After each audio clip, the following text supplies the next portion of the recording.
En el módulo anterior hablamos de la culpa, ese sentimiento silencioso que sabotea nuestra vida, nuestras relaciones y nuestra autoestima.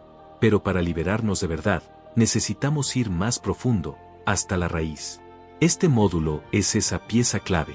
Aquí descubriremos cómo gran parte del dolor que arrastramos hoy nace en la infancia.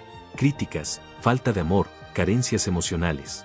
Todo eso formó la base de las emociones negativas que hoy lo frenan. Si usted quiere recuperar el respeto por sí mismo, dejar de sentirse menos y empezar a construir una vida con sentido y éxito, este video puede ser el punto de partida. Liberando los bloqueos mentales.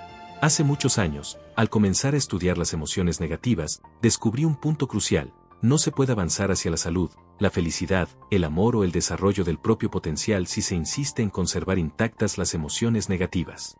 Lo positivo, si puede decirse así, es que estas emociones no son permanentes. Incluso Sigmund Freud afirmaba que no tienen un lugar fijo en el subconsciente. Son como visitantes indeseados, patrones de respuesta aprendidos que pueden ser eliminados. El primer paso para liberarse de ellos es comprender de dónde provienen. Y eso suele llevar a explorar las experiencias de la infancia, donde muchas veces se formaron estos patrones. Uno de los factores más influyentes es la crítica destructiva. Esta crítica, ya sea recibida de otros o dirigida hacia uno mismo, actúa como un veneno silencioso que mina la personalidad y destruye la autoestima. De hecho, ha causado más daño que cualquier otro elemento emocional. ¿Y por qué es tan dañina? Porque durante los primeros años de vida, los niños tienen una necesidad intensa de amor y aprobación, especialmente por parte de sus padres. Muchos psicólogos coinciden en que la principal causa de los trastornos emocionales en la adultez es la ausencia de amor o la falta de expresión afectiva durante la infancia. En esos primeros años, cualquier figura de autoridad tiene un impacto profundo. El niño pequeño no distingue entre una crítica válida y una injusta. Por eso, frases como "eres malo", "eres flojo" o "no sirves" son aceptadas sin cuestionamiento como verdades absolutas.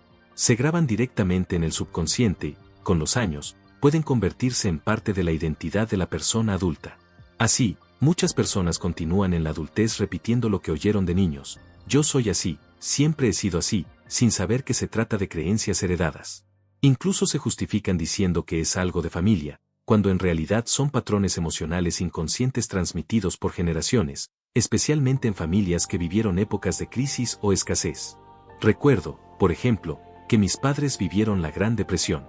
Cada vez que se hablaba de comprar algo, reaccionaban con ansiedad repitiendo: "no podemos pagarlo". Esa mentalidad de carencia dominó sus vidas. Aunque yo no viví esa situación, crecí con esa idea repetida tantas veces que se convirtió en una creencia inconsciente. Otro caso, mi padre solía decirme constantemente: "nunca terminas lo que empiezas". Esa frase me acompañó durante años. Ya adulto, sentía una ansiedad paralizante cada vez que estaba por concluir un proyecto. Inconscientemente buscaba excusas para evitar terminar lo que había comenzado. Otro factor determinante en la formación de emociones negativas es la falta de amor. Está comprobado que la personalidad de un niño se desarrolla en función del amor que recibe. Existe una relación directa entre la cantidad y calidad del afecto recibido y la salud emocional. La carencia de amor es una de las causas principales de infelicidad, negatividad y enfermedades mentales en la adultez. Aquí hay una realidad difícil de aceptar: muchas personas crecieron sin sentirse verdaderamente amadas. No porque sus padres no lo intentaran, sino porque ellos también fueron víctimas de sus propias heridas, de sus propias carencias. Querían amar, tenían la intención de hacerlo, pero no sabían cómo. Para que un niño se sienta amado de verdad, deben cumplirse 3 condiciones. 1. Que los padres se amen a sí mismos. Nadie puede dar lo que no tiene. Si una persona no se valora, no puede transmitir amor genuino a sus hijos. Si apenas tiene amor propio y todo lo entrega a su pareja, entonces es muy posible que no tenga amor suficiente para sus hijos, aunque lo desee. 2. Que los padres se amen entre sí. Un niño necesita crecer en un ambiente donde haya armonía. Nada genera más inseguridad que presenciar constantes conflictos entre los padres. Cuando esto ocurre, el niño tiende a culparse, creyendo que él es la causa de los problemas familiares. Si ocurre una separación, es fundamental que el padre o madre que se queda le repita al niño, una y otra vez, que lo ocurrido no tuvo nada que ver con él. De lo contrario, el niño asumirá la culpa. 3. Que los padres amen activamente al niño. Parece algo evidente, pero no siempre se cumple. Amar no es solo un sentimiento, es una acción. El amor hacia un niño se expresa principalmente con tiempo. No bastan unos pocos minutos al día. El niño se valora a sí mismo según el tiempo que las personas más importantes de su vida le dedican. Si ese tiempo es escaso, el niño no concluye que sus padres están ocupados, sino que él no merece más atención. Si en su infancia no se cumplieron una o más de estas condiciones, y además estuvo expuesto a críticas destructivas, es muy probable que haya desarrollado un fuerte sentimiento de culpa. ¿Y qué es la culpa? Es la sensación de no valer, de no ser suficiente, de no merecer. Este sentimiento nace cuando las personas significativas nos critican constantemente y al mismo tiempo no nos proporcionan el amor que necesitamos. Esa combinación provoca una sensación de vacío, de falta de valor personal. Y esa culpa, esa sensación de no merecer, ha sido identificada como una de las principales causas de enfermedad mental, conflictos en las relaciones, problemas psicosomáticos y muchos de los males sociales contemporáneos. Esta culpa se manifiesta en pensamientos recurrentes como no valgo lo suficiente. Y quienes han sido educados bajo la constante crítica, además de no quererse a sí mismos, muchas veces se desprecian. No se sienten dignos de amor ni de reconocimiento, y eso afecta profundamente sus vínculos y decisiones. ¿De dónde proviene esta culpa? Suele tener tres grandes fuentes: padres negativos, influencias negativas y enseñanzas religiosas negativas. Todas estas fuentes han utilizado la culpa como herramienta, principalmente con dos objetivos: castigar y controlar. El castigo se emplea para hacer que una persona se sienta mal y obedezca. Muchas veces los padres recurren a la culpa para moldear el comportamiento de sus hijos.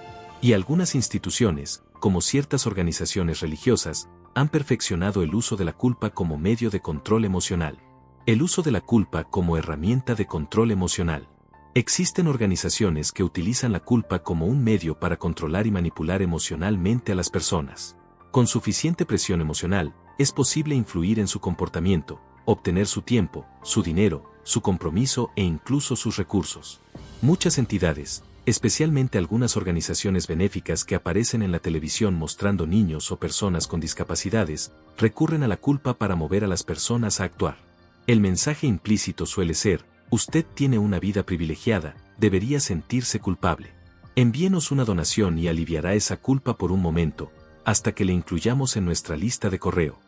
La culpa es una herramienta muy común por dos razones principales. La mayoría de las personas la sienten en mayor o menor medida, y además es fácil de utilizar. Es fácil porque fue aprendida en casa. Nuestros padres, nuestras madres, nos la enseñaron, probablemente sin darse cuenta, porque ellos también la aprendieron de los suyos. No requiere esfuerzo físico, basta una mirada, un suspiro, una palabra para activarla. Por eso, es importante estar atentos. Muchas personas han sido criadas en un entorno donde se les hizo sentir culpa desde muy pequeños. La culpa puede compararse con una infección emocional enraizada en el subconsciente. Es la base sobre la cual se activan otras emociones negativas: ira, odio, envidia, resentimiento, frustración, miedo, duda. La culpa no solo las origina, también las alimenta. Para liberarse realmente de ella, es necesario extirparla desde la raíz. Ahora bien, ¿cómo saber si usted fue criado con sentimientos de culpa? Existen 5 señales que pueden manifestarse en la vida adulta. 1. Sentimientos de inferioridad. Si una persona fue criada con críticas destructivas y constante culpa, es común que sienta que no merece cosas buenas, incluso cuando logra algo con esfuerzo. Esto se conoce como miedo al éxito, la sensación incómoda, incluso angustiante, de no merecer el reconocimiento o el logro.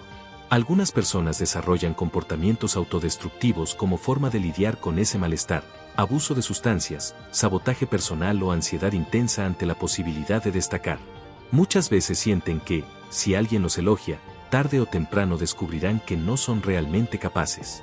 Este fenómeno es conocido como el síndrome del impostor. 2. Crítica destructiva hacia uno mismo. Desde edades tempranas, incluso a los 2 o 3 años, algunos niños comienzan a despreciarse, a golpearse o culparse a sí mismos si son criticados con dureza. A lo largo del tiempo, esta autocrítica se convierte en un hábito profundo. Frases como "no soy lo suficientemente bueno" o "no valgo" se repiten mentalmente, reforzando la sensación de insuficiencia. Esta crítica interna constante es una expresión directa de la culpa acumulada. 3. Facilidad para ser manipulado por la culpa. Existen personas que saben cómo hacer que usted se sienta culpable con una simple frase o gesto. Es como si pudieran presionar un botón emocional. En este mundo hay dos tipos de personas, quienes generan culpa y quienes la reciben. Estas dos personalidades suelen atraerse. Quien lanza la culpa suele identificarse con la figura del padre o madre que la utilizaba, y quien la recibe, con la parte más vulnerable. Juntos, perpetúan este ciclo emocional, formándose nuevas generaciones de emisores y receptores de culpa. Por eso, es esencial estar atento. Un jefe, un desconocido, una persona en un autobús, todos pueden usar la culpa si se les ha condicionado a responder a ella. 4. Tendencia a culpar a otros. Muchas personas, sin darse cuenta, reproducen el mismo mecanismo. Como la culpa ha funcionado sobre ellas, tienden a usarla con otros. En cuanto surge un problema, buscan a quien responsabilizar. Esto se convierte en un patrón de relación. Todo lo que sale mal debe ser culpa de alguien más. Hay estudios que muestran cómo, ante un error, muchas personas inmediatamente miran alrededor buscando a quien culpar. Incluso si no hay nadie, manifiestan su frustración pateando el suelo o culpando al entorno. Esta actitud está profundamente ligada a una infancia marcada por la culpa. 5. Uso constante del lenguaje de víctima. El lenguaje que una persona usa moldea su realidad. Frases como no puedo, tengo que o trataré refuerzan la sensación de no tener poder ni control sobre la propia vida. Decir no puedo envía un mensaje al subconsciente de que usted es una víctima sin capacidad de acción. Decir tengo que también implica falta de elección. Y la palabra trataré es especialmente peligrosa. Es una forma de anticipar el fracaso. Quien dice trataré de llegar en realidad está diciendo probablemente no llegue, y así me justifico desde ahora. En vez de trataré, lo ideal es decir con firmeza, lo haré o no lo haré. Del mismo modo, usar expresiones como desearía, por ejemplo, desearía estar en forma o desearía dejar de fumar, refleja una actitud resignada, como si se tratara de un sueño inalcanzable. El subconsciente interpreta estas frases como deseos sin fuerza, sin convicción, y por lo tanto no moviliza energía para conseguirlos. Otra expresión típica del lenguaje víctima es el uso del sí, pero. Esta frase borra todo lo que se haya dicho antes. Por ejemplo, si alguien le dice que puede mejorar su vida y usted responde, sí, pero, su subconsciente recibe el mensaje de que no hay posibilidad, y por tanto no hace esfuerzo alguno. En resumen, las personas criadas con culpa suelen mostrar 5 manifestaciones. 1. Se sienten inferiores e inadecuadas. 2. Se critican y se compadecen continuamente. 3. Son fácilmente manipulables a través de la culpa. 4. Usan la culpa con otros como forma de interacción. 5. Utilizan constantemente un lenguaje de víctima. Entonces, ¿cómo se libera uno de la culpa? La primera medida es eliminar la autocrítica. Nunca se diga a sí mismo algo negativo, destructivo o limitante. El subconsciente acepta lo que usted dice como si fuera verdad absoluta. Por eso, evite expresiones como estoy cansado, estoy gordo, no puedo o debo. No diga nada que no quiera que se haga realidad. Recuerde, lo que sigue después de la palabra yo es lo que su subconsciente graba como mandato. Las afirmaciones que siguen a la palabra yo deben ser consideradas como mandatos para su mente subconsciente, con la excepción de frases como yo desearía o lo intentaré, que deben evitarse. Por ello, es fundamental eliminar la crítica destructiva hacia uno mismo. Hable siempre en términos positivos cuando se refiera a su persona. Frases como me agrada quien soy, puedo lograrlo, lo haré, he decidido hacerlo son afirmaciones poderosas. Pero nunca diga no puedo. En segundo lugar, no permita que otros lo controlen a través de la culpa. Rechace ser manipulado de esa manera.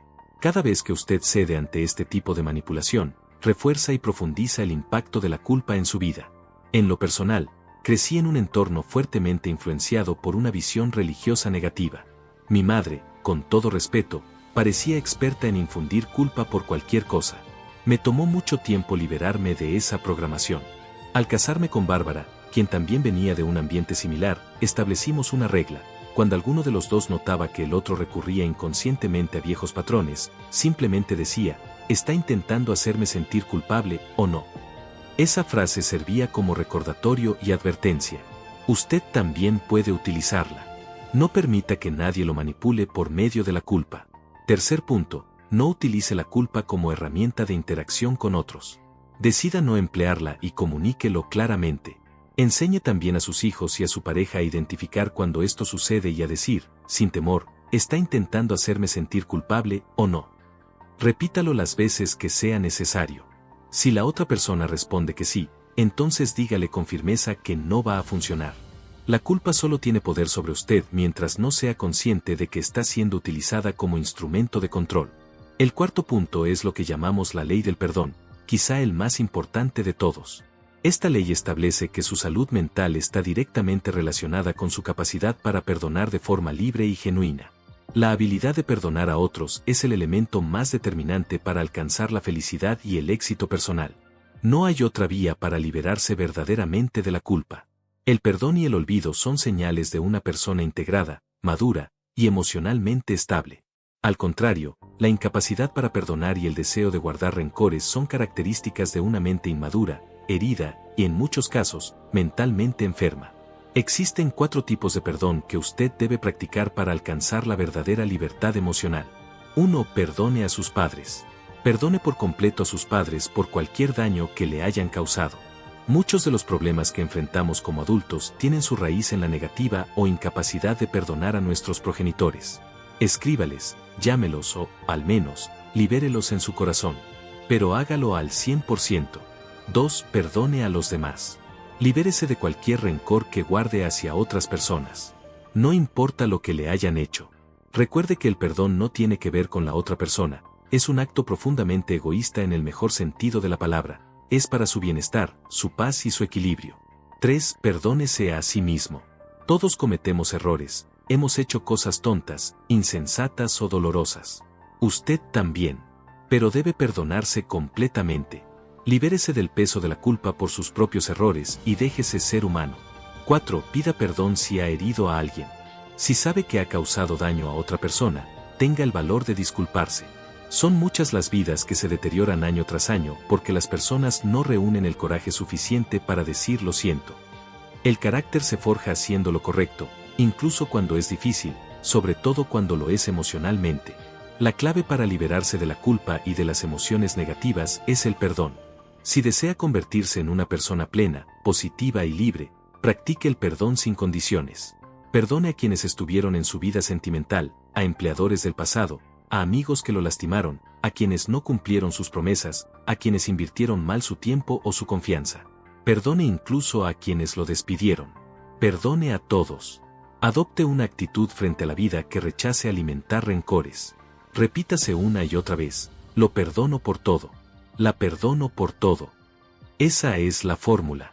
Perdonar le permitirá cerrar capítulos, sanar heridas, y avanzar con ligereza hacia su verdadero potencial.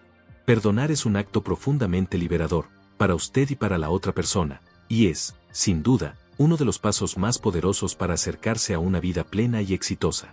Todo lo que ha visto en este video es una adaptación fiel de la conferencia original de Brian Tracy, extraída del seminario Fénix.